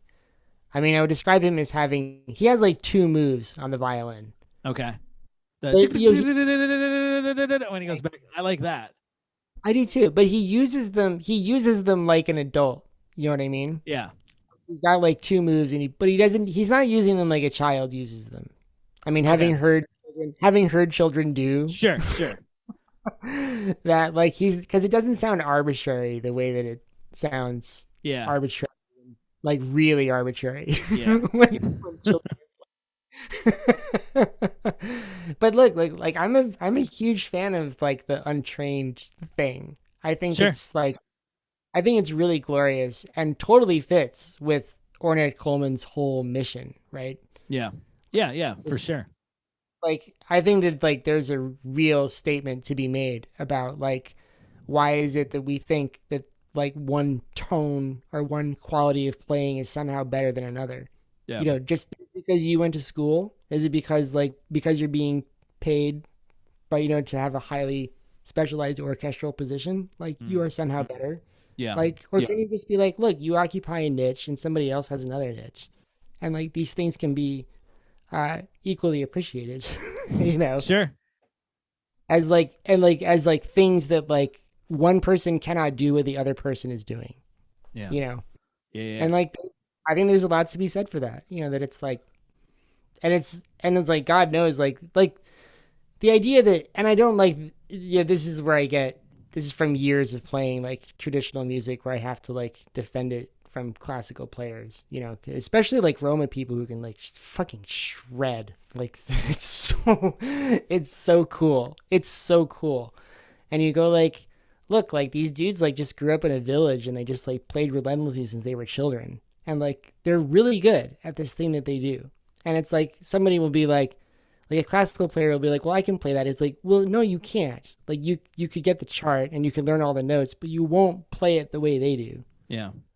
You know, you're not gonna sound like them. Like they get to have that and you don't. Just like you went to the conservatory and you get to have that and they don't. Right. And like one of you is making like $100,000 a year and the other one is living in a village in Romania. So like maybe maybe you should be a little careful about how you punch down. Sure. Sure. Yeah. Yeah, that kind of thing. So in that sense, I defend Ornette Coleman all the way. I'm a big fan. I'm right there with you. Well, Brian, it's been a fucking pleasure, dude. I gotta get you back on the show because I feel like we could talk for easily another hour and a half. But we'll talk more Ornette for sure. More Simpsons, obviously. But and then thanks for the other half of that playlist too. Oh yeah, we didn't even get into it, man. We could talk about it off air. You know, some of the stuff. I got a lot of thoughts about that stuff. Yeah, it's great. So. Great. All right, man. Well, thanks so much for being on the show, and I will probably see you sooner than later. I hope so. Yeah, now the gigs are sprouting out and there's deck shows and stuff like that. So yeah. So where can everyone find you on the internet before I let you go? I have a personal website that kind of points at everything. So it's just bfslattery.com. Because before I worked for the indie, I was a straight up freelancer. So okay. The thing that exists that I still occasionally update with everything I do. And check out forget Moonshells. That's the name of the band, right? Yeah, that's my eerie Appalachian-esque project. Nice. And Dr. Caterwall, of course, and various other projects and collaborations. And then we'll be collaborating soon. Yeah, we're gonna be playing some trad jazz. Can't wait. So that'll be a lot of fun. Speaking of a very gross instrument. Yeah. Oh yeah. Well, maybe I'll turn our rehearsal into a show. I'll just hit record. So, but until then, Brian Slattery, aka Brian Flattery, we will see you next time. All right. See you, man. Take care, man. Bye.